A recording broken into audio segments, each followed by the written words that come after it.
Hi, I'm Chef Corey with Sodexo.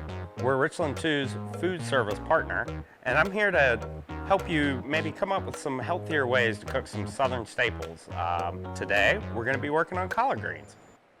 So to begin, I've got a 2-gallon stock pot. You don't really need a pot this size, but it's going to make your life a lot easier because collard greens, there's a tremendous amount that goes into the pot, and then it will kind of shrink down as it cooks. So you can use, what I would recommend using fresh collard greens. You can use them already cut up, or you can get whole collard greens. I was lazy, admittedly, and got the cut up collard greens. It is much easier. All right, so we'll go ahead and put our collards in the pot. All right, now these have already been washed, so you don't really have to worry about that when you've got the pre-cut up collard greens, but definitely wash your collard greens if you're using on the stalk. All right, our next step will be we add a half a cup of cider vinegar. You can just go ahead and pour it right in there. It doesn't really matter how it all mixes in. It's all gonna get mixed in together once it starts cooking. Got about a cup and a half of low sodium chicken broth.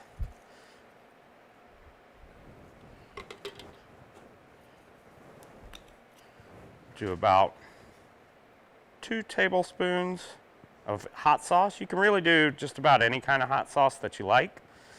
This is Frank's Red Hot. I've learned that Frank's Red Hot is Whole30 approved, which my fiance is very happy about. All right, and our last ingredient will be a smoked turkey drumstick. You can also use smoked turkey wings. This kind of goes in place of ham hocks, which are they're a little bit healthier. Not as much fat renders out of the smoked turkey legs as would out of ham hocks, so that kind of keeps the fat content down. All right, so now that we've got all of our ingredients in the pot, we're going to go ahead and move this over to the stove. And we'll go ahead and turn this on high heat in the beginning, maybe about the first minute, 2 minutes, just to get the pot hot and kind of get your greens starting to render down a little bit.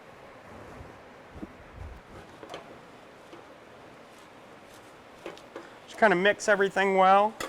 Make sure that all of your greens get covered in liquid. That'll keep them from getting scorched and stuck to the side of the pot.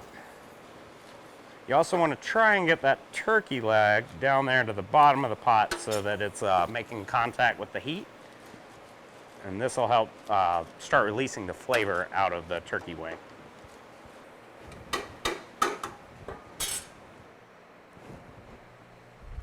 All right, now that we've got our collards on the stove, I'm not going to keep you here for the next hour and a half. I could bore you to death, but I will try my hardest not to.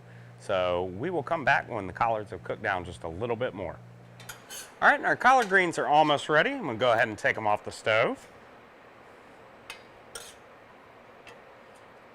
And what you're going to want to do towards the end, you know, these have cooked for about an hour and a half, 2 hours now. What you'll want to do is if there's any meat still left on the turkey leg, go ahead and try to use your spoon to beat that off of the, get it off of the bone, and make sure you get all the little bone fragments out of the collards. Obviously, you don't want to serve those to anybody.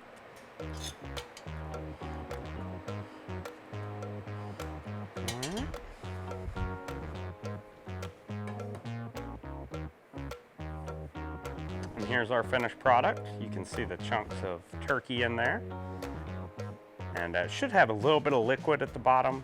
If you find that your collards are a little dry, you can add a little bit more chicken base, chicken stock, and just kind of give them a little bit of liquid to them.